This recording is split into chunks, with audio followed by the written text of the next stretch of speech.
রাত 12টার পর মাইজদির হাসপাতালে একটা লিফট চলে, যেখানে তখন কেউ থাকার কথা না। কিন্তু তবুও লিফটটা নামে।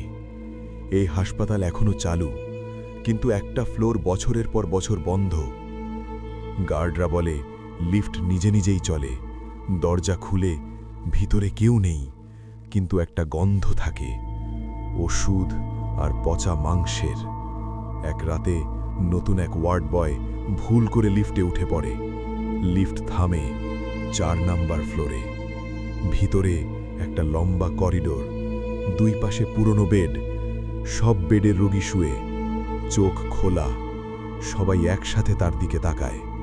একজন উঠে বসে, তুমি তো আজ নাইট ডিউটি না। লিফটের দরজা জোরে বন্ধ হয়।